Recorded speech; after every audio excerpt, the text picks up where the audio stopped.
Allah Subhanahu wa Ta'ala menciptakan diri kita, seluruh elemen yang terdapat dalam diri kita semuanya pasti punya fungsi. Betul? Betul.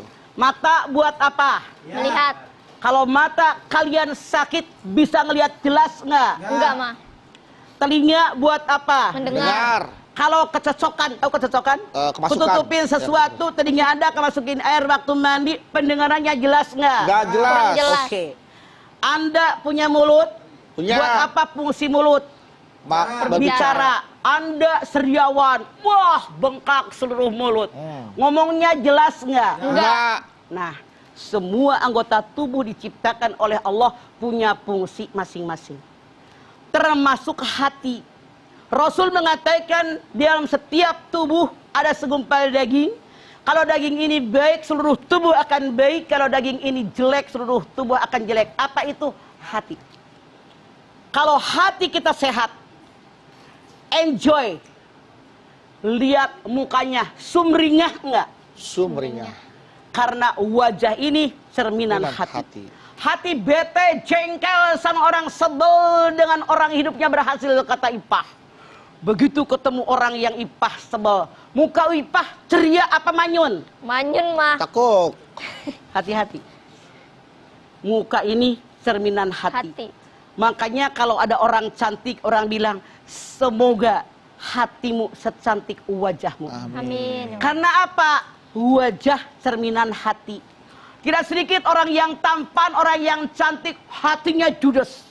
Enak nggak? Nggak enak. Makanya yang dinilai oleh Islam bukan wajah kita, bukan bentuk tubuh kita, tapi hati kita. Huwallazi yusawwirukum fil arhami kaifa yasha. Ali Imran ayat 6. Dialah Allah yang melukis wajah kalian dalam rahim seorang ibu sesuai dengan kehendak Allah. Karena wajah bentuk tubuh pemberian Allah yang dinilai oleh Allah bukan wajah dan bentuk tubuh, tapi hati kita.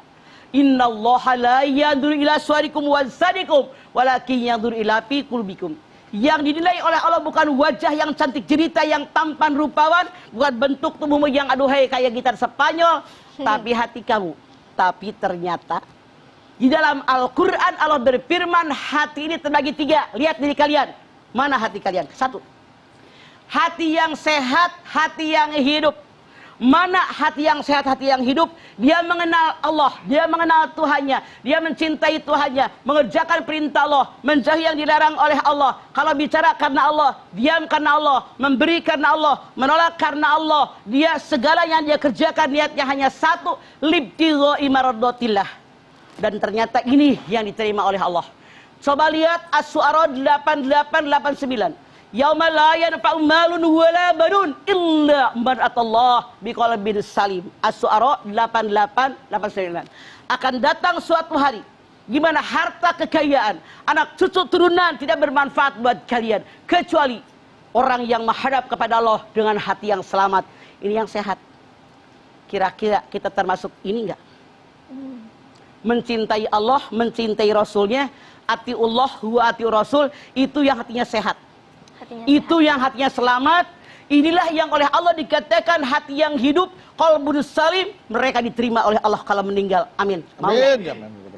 Semoga kita termasuk hati yang qalbun salim. Amin, ya Allah. Titik 2. Ada jenis yang kedua, hati manusia, hati yang mati. Coba kita lihat Al-Baqarah ayat 7. Khatamallahu ala qulubihim wa ala sam'ihim wala absorihim gisawatu walahum azabun alim. Ditutup hati mereka, ditutup mata mereka, ditutup pendengaran mereka, distempel mereka mendapat azab yang sangat pedih. Orang yang hatinya mati tidak mengenal Allah, boro-boro mencintai Allah, tidak pernah ibadah kepada Allah, yang dia kerjakan tergantung nafsunya, nggak pernah mikirin Allah. Bicara karena nafsu, diam karena nafsu, memberi karena nafsu, nerima karena nafsu, nolak karena nafsu. Supirnya setan. Yang dia ikuti adalah iblis. Tuh. Hubbuka li syai'in yu'mi wa yusimu, kata Nabi.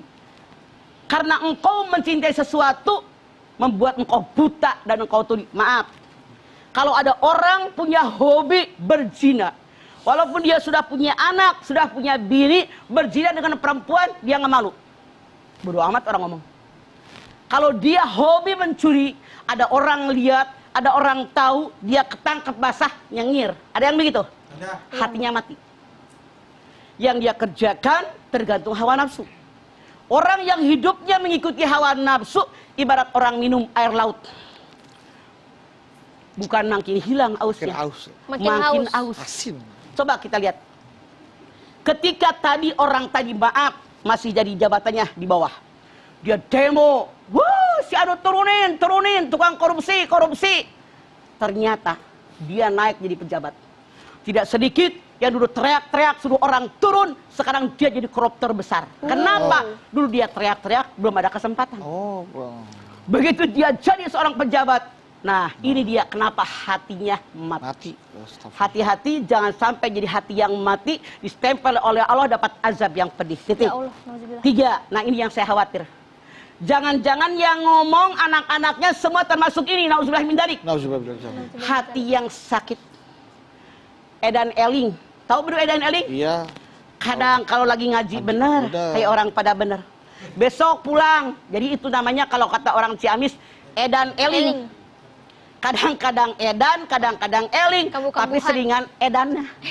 Ini yang salah. Punten. Orang yang hatinya sakit ditarik oleh 2 kekuatan. Ditarik oleh malaikat mengajak kepada keridhaan Allah, mengajak surganya Allah. Ditarik oleh iblis mengajak kepada nerakanya Allah. Mana yang paling kuat imannya yang menentukan.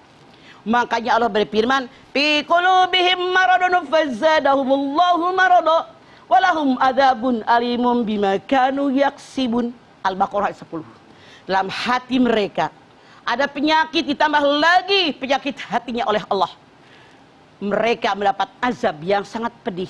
Nah, orang yang hatinya sakit, masya Allah, kalau lagi melakukan kebaikan kayak orang paling benar, dia melakukan kejahatan tidak merasa berdosa. Ini orang munafik.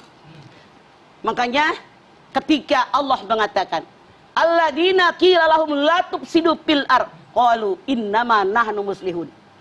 Ketika Allah bilang sama mereka jangan merusak bumi, mereka ngacak-ngacak alam dunia, ekosistem alam dunia robah. Mereka mengatakan kami tidak merusak, kami adalah memelihara dan memperbaiki. Itu orang yang hatinya sakit. Hati-hati.